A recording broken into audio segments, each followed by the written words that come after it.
Welcome everyone to the Power Half Hour.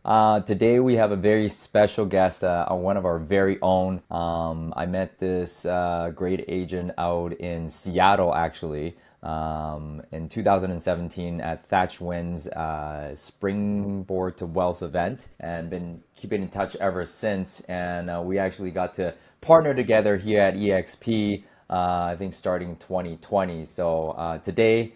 Would love to find out more about who he is. Great agent out in San Gabriel Valley, Mr. Kyle Ngo. Welcome. Thank you. Hi, everyone. Is this San Gabriel Valley or San Gabriel? Just San Gabriel. It's the city of San Gabriel in San Gabriel Valley. Oh, got it. Yeah. So I wasn't wrong. Yeah. That's awesome. Awesome, Right. man. Hey, Kyle, you got to share with everyone here, the audience, your story. How did you get started in real estate? And what was that journey like until today? Yeah. I started as a realtor in 2002. So I graduated in 2001, and at that time, graduated college. I was just wanted to get a job, right? After Mm. college, got a degree, and I had gotten hired at Countrywide Home Loans, What's right? You that? remember that? Countrywide Home Loans. Countrywide home loans. Oh, okay. Yeah. No, no, we don't have it here, but Oh, you yeah, have, okay. So it was like what it was the biggest mortgage company back then, but now they're gone. they're gone. Yeah, yeah. Yeah. So I got hired there, and then my friend introduced this book to me called Rich Dad Poor Dad. Right. Right. Yeah, and I read it. I read it in 3 days, and I'm Wow. like, I'd never read in college. Yeah, me either. Same thing. Yeah. And I That's was like, wow, this crazy. information is really good, but I'm gonna go to this job. I went to school for this. Let me just focus on that. Mm. So I kind of put it on the side, and then I started the job and tried to climb the corporate ladder. And then maybe 3 or 4 months in, I'm like, this corporate ladder, I don't know. Then I got one of his other courses, and I'm listening to audio while I'm working about Rich Mm. Dad Poor Dad. Um, and I just that information from him really got me to want to learn more about real estate, right? And I wanted to learn more about investing in real estate, and then to create passive income. Yes. And so I said, maybe I just become a realtor so I can learn how to do that, Yeah. right? So about 10 months in, I quit my job and became a realtor. Wow. And most realtors don't invest, by the way, That's true. right? So that's how I started. Started off part time. I did it for 2 months, just nights and weekends, and then went full time and got a good head start. At that time, you could do loans and real estate. So I Oh, had some workers looking to buy and just referral based, and then yeah. had a couple of transactions. Like, hey, this is easy. Yeah, yeah, yeah. And then I'm gonna drive for the next 8 months. Oh my goodness, really? Yeah, it's like, hey, it's not as easy as it seemed, right? And but I had no direction, right? There was Mm. no mentor. There's no one really. There's like top agents in the office, but Right. they're really to themselves. Yeah. Um, you know, and I was young, 23 years old. Wow. Didn't really have a coach or any training besides my broker manager who teaches the contract stuff, but Right. no sales skills, right? And it was kind of a struggle in the beginning. Mm. Um, yeah, and then I was really up and down. Um, that's kind of how I started, right? Wow. So you and Years. I have kind of the exact same story where we read the book exactly the same year, 2002. Mm, We read that book at the same time. What you did that I didn't do was actually jump into it and start real estate. I procrastinated 4 years until 2006, then started real estate. But you jumped right into it, which was good. Obviously, you had to struggle a little bit. And then obviously 2003, 4, 5 was easier because the market was on fire in the States. This is so right. I've heard. 6, 7, 8. What was that like for you? Yeah. So 6, 7, 8. So 6 and 7 was still pretty good, Oh. right? And then when 8 happened, I almost like, okay, I'm getting ready to maybe get out of the business. Yeah, yeah, yeah. Yeah, and I was really blessed. I had enough kind of connections and people that I knew, and then I was able to land a an REO account. Wow, okay, I didn't know this. Yeah, so I landed an REO account, and I was basically helping the bank, like knocking on the doors and Wow. putting cash for keys and scheduling clean out. Working with evictions. So canvassing these homes that are in default. Yeah. So basically 9, 10, 11 was quite good. REO, just REO, REO. just Yeah. mainly REO. Yeah. So back up a bit. I mean, you said, I kind of got lucky and landed an REO account. I want to know what really happened because I don't believe in luck really. Mm. And you were back then, so 2008, you have been in the business 6 years, right? So how did that REO account come about? I guess, I mean, it's just who you know, I guess, right? So Yeah. I've been in the business for about 6 years. So I have a relationship with a friend who is a financial advisor at Washington Mutual at that time. Hmm. Now it's Chase. And he has a friend they hang out with in like, what is those called? Like SEMA, like car racing, Hmm. um, stuff. And one of the guys there is his friend of his who's an asset manager Ah, at a bank. So, and then they made the connection.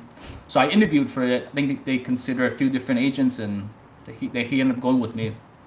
And I wow. made sure that was my client. I was like, hey, this is really opportunity here, so I got to Yeah, make sure they're happy, right? that's So awesome. So whatever you you needed service, out there.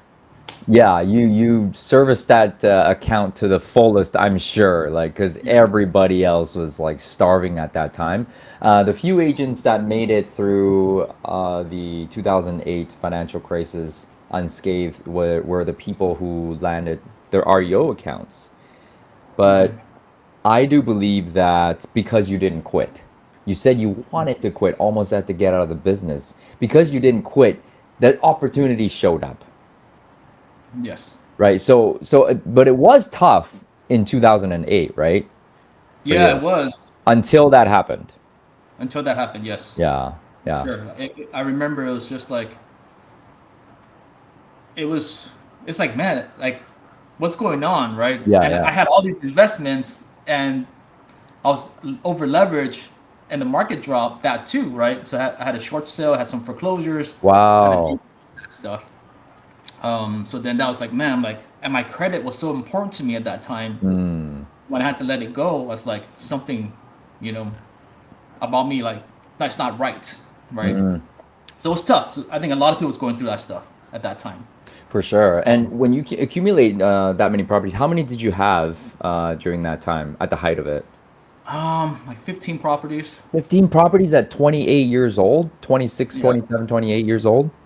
That's crazy. right. So you were over leveraged, right? And Mhm. you had to sell some of those even short sales, correct? Right. What was that mindset like?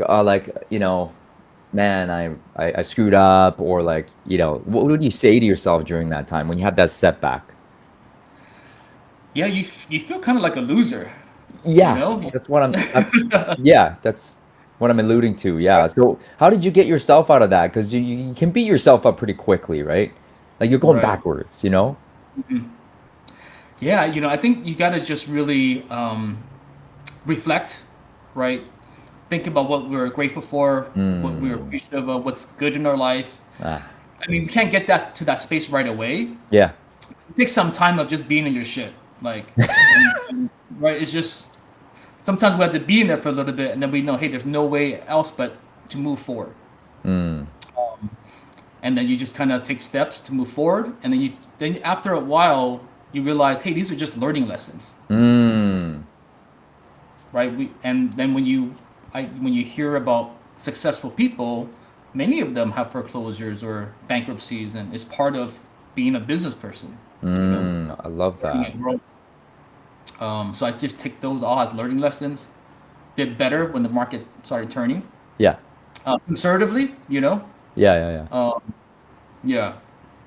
Wow, that's great. So, man, I love these stories, how everybody got through 2008. I should write a book about that. Like, everybody has a Mm, different story. But what I heard there was really, be in that feeling for a bit, but don't stay too long there, and just start to Hmm. become grateful for what you have instead of focusing on what you didn't have or what you lost, because you could Right. spiral down pretty quickly, right? Yeah. Yes. Yes. And then when you stay Yeah. I think I grateful, always kind of knew that. I know. Hey, right now may not. I'm in the eye of the storm per yeah. se, like at the moment, but there's always going to be a light at the end of the storm.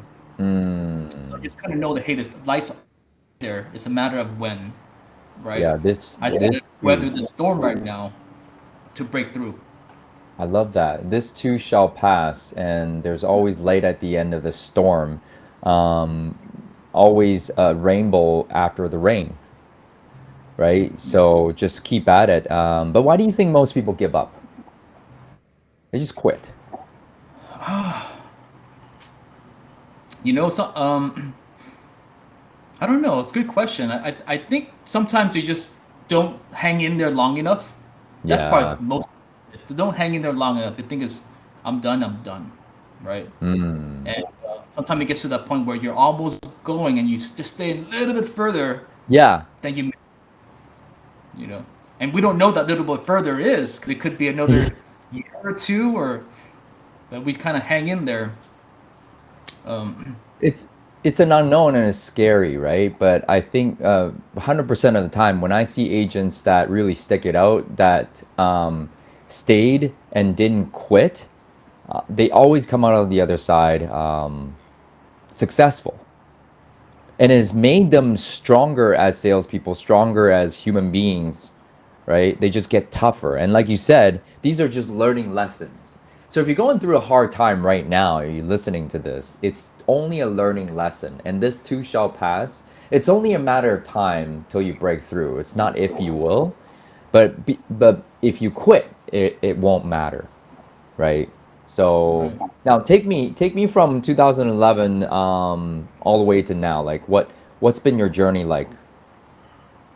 Yeah, that's a good question. So it's interesting. So after I got the REO account, and then that kind of dried up. Yes. In 12, I think, right? Yeah, in 12 it dried up, and then I started going back to just basically how I was before. Right. And I was doing Okay. like 6 deals, 7 deals a year. Oh no. Yeah, and I'm like, okay, what do I do next, right? And this is in 2012. And I'm like, I remember talking to my wife. I'm like, man, I've been doing this for 10 years. I had this REO account, but now REO's dried up. Yeah. Like I expect it to be by now. Right. Like, what do I do? So, am I even meant to be a? Wow. Listen to this, guys. 10 years in, you're still wondering, am I meant to be a realtor? This is 10 years in. You Yeah. guys quitting at 10 months, This is right? at end of 2011. I had that Wow. conversation, and I had applied for a job to work at the gas company to be an inspector in 2011. Mm. I didn't get Wow. hired. Um, so a blessing in disguise, right?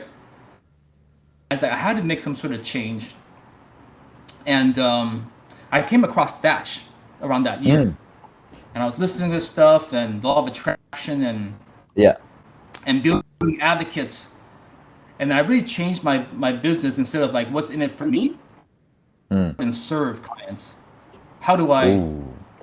build a book of business? Actually, advocates. I'm like, what does advocate mean? Mm. And so I moved offices. I joined a different office to make a change, and basically I was really working with a lot of buyers, doing a lot of open houses, doing evening events, just getting myself more in front of people, build advocates. And I really just practice connecting with people, go above and beyond, delivering wow through service. Um, and then, Walt Disney has a great quote where he says, "Whatever you do, do it so well that they keep coming back and they bring their friends and family." Mm. Right. So how do I model my business to create that, which is similar to building an advocate? Yeah. Right. Really is. Yeah, and then and it's just about solving problems, right? And I remember this advocate started building. I remember we had a for sale how do you say, foreclosure seminar, and this one lady talked like, there's no good agents in San Gabriel Valley. I'm a cash buyer, no agents want to help me. And I'm like, what's going on there? Like, why? Right? So I knew I needed to talk to her. And as she had to leave early, as she was leaving, I got her number and to call her, talk to her about that. And then when I called her, at that time, she was looking for anything under $100,000, all cash, look for an investment property. And my initial thought was, no wonder why no agents want to talk to you, because there's nothing at that price point, right? But I Right. only had it in my mind, and I said, look, what can I learn here? So I asked her, I was like, have you seen properties that are less than 100,000? She goes, yeah, like in Pomona, in certain areas. So I did a quick search. I found 3 properties. Oh. I went to go show her on Thanksgiving, and then like the day before Thanksgiving, and she liked one of the property. It was 84,000. I negotiated down to 75. Wow. I'm on the phone negotiating, and she's telling me, hey, it's okay. It's only 80 something thousand. I'll just pay. I was like, no. Let me just see what I can get it for you. So anyhow, I structured it all, got it for less than what she was okay to buy it for. And then on the ride home, she asked me, like, why are you working so hard if for just a small deal? Mm. And I said, hey, it's not about the size of the deal. It's about do what's better. Mm. Right. And that was kind of when I started realizing, hey, that's kind of what building an advocate is, because she referred me to a client, and the client didn't call me, but she invited that person to lunch to have that person call me in front of her. Oh, wow. Because she was a good resource. And then from that chain, it's like, from there until now, it's about almost 30 to 40 transactions just in that tree. Just from that one person. That one person. Wow. Yeah, they kind of. So this $75,000, $80,000 sale turned into 40 transactions. However, let's just say it's $10,000 per check. That's $400,000 later. My goodness. Building Right. advocates, guys. And it doesn't matter what price point it is. You go out there and serve. Why do we have such commission breath all the time? Why do you think?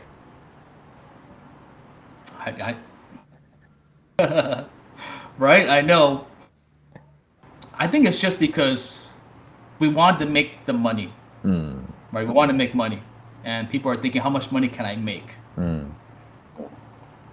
That's crazy. So, for young guys and gals listening to this, don't focus on the money. Focus on providing the best service possible. Focus on taking care of the client. Then the money will come as a natural progression of you providing a great service. And if you're not making any money, that means your service sucks. Am I right about that? Yes, for sure. Oh man.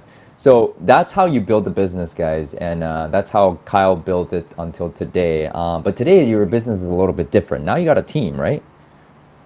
Yes, now I have a small team. Tell us a little bit about that. How is it structured? Yeah, so I have a small team. I work with my in-law. So we kind of just work together in that regards. So I bring the business in just with my book of business, and if there's clients that really want me to work with them, then I work with them. If not, then I have my sister and brother-in-law handle the clients. Awesome. And we So continue to kind of nurture and stay and connect with them and provide a certain level of service, and continue to have the repeat and referral business. Right? yeah, going above and beyond. What else do you think is quote unquote excellent customer service that you are now teaching, your sister and brother-in-law to service the clients? What does that even mean? What does Yeah, that look like, right? yeah. So it's really, number one is deliver wow through service. Okay. Right? Quick responding quickly and care. Really care about, right? What do they want? What is their goals? How do you protect them? How do you take care of them? Treat them like family, right? The process that I use that I learned from Batch is the gift process. right? So step one is we connect deeply, right? And then step two is you figure out what they're up to. Mm. Really, and these two parts really important because you want to connect with them, understand their wants and needs, right? And then when you understand their wants and needs, you got to continue to have a conversation where where you know that they know you know what their wants and needs are. Wow. Truly listening, Truly, right? truly Once listening. then before you even try to help them or sell them anything, they already know that you're listening to them. You heard. Mm. They're already so comfortable with you. So the presentation itself is just a formality because they're already there to work with you. I Want to work love with you. it. So, Right. wow, really, the presentation itself, showing the comparables or pre-qualifying, that's already like at the end of everything. It's connecting deeply and really understand that that you know that they know that you know what they want. That's tough. Yes. It is. It's applying the right because it's takes a lot of patience, a lot of listening, Mm, right? A lot of listening, and applying the gift and understanding the dis personality type that we're talking to. right. And I always do mirror and match um, right when I'm talking to someone to make sure they're comfortable. Wow. Yeah, That's it just takes practice, you know. Yeah, yeah, yeah. Well, I mean, now you're 20 years in the business, 21 years actually. New agents, you got to practice and role play and mimic, and look into NLP if you can. This is a crucial part of communication, and the more you learn, the more you earn, right? And what I'm hearing right now is that before you go into the scripts of pre-qualification and closing the sale and listing presentation, you got to connect deeply and really truly understand what they want to achieve. And if you can deliver exactly that, the presentation itself is a formality, like you say. So I think that's Right. brilliant. Thank you for sharing that. Um, so Yeah. now So as we that'll be go ahead. oh, that's basically step three. Is we our presentation step three is to contribute to them, Mm, right? And if they're looking to buy or sell our system, whatever we're doing, we should feel totally confident that we're going to be contributed to them to their goals based on what we're how we do it, right? And wow. then with that step four is you wait for the miracle to happen, whether you get their business now or something good will come from elsewhere. Yeah, truly connect deeply, understand what they want, then contribute. And then you Yes. got to let it go. Like once you do that, you have to let everything because you've done your best. Then they'll you need to let them come, so to speak. Yeah. Yes. Yeah. They need to oversell them at that point. It's like, hey, Mm, you gave them everything that you show that you care. They, you understand them. They believe you understand them. mm. You but that they, you know that what their wants and needs are, can help them, right? That is really They key, should say guys. yes. I, sometimes you may not need to prospect as hard as you think you need to because when you do more conversations, you might not need to talk to 50 people to get the same results. What I'm hearing right now is you may want to listen more, which will take a lot of time and patience, but it will get you the same results as if you talk just going through the motions, right? So I think that's all learn from is go deep with people, don't go too wide, especially in today's market like this. So now that you build a team, your work time. Yeah, I spent a lot of time with my daughter. I pick her up from school every day. Oh, Work time, you said. Well, I kind of, how do you say? I'm enjoying more of my but time than before. It was just all work, which was great. I built the book of business yeah. now, and you know, so now it's enjoying my time freedom, and I want to get agent attraction Mm. and build that. So yeah, I love that, yeah, man. And your daughter is what, 8 years old now? 7. Oh, 7 years old. Okay, so we got I got more time freedom to spend with my two little ones, and I really relish on that. That's so good for you. Yeah, leverage yourself so you can spend more family time. I really like that. What's next? What's next for Kyle? You know, what's next for Kyle? To thrive in real Mm, estate and help my son create more income and attract more agents and see agents that I can help. yeah, that's You know, amazing. Dude, you're so calm all the time. I mean,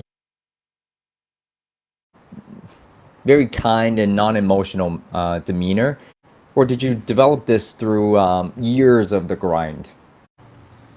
I'm sure overall I've been pretty calm, Yeah. but throughout the years it's gotten better and better. How do I say? I always had that personality, but in terms of real estate wise, when I first went out on appointments, there's so much nerves, Yeah. right? Nervous. But now it's just I know what I need. I just gotta listen to them, understand that I Yeah. understand, contribute. I love that. So, what how I built my career was through massive amounts of numbers, calling for a long, long time.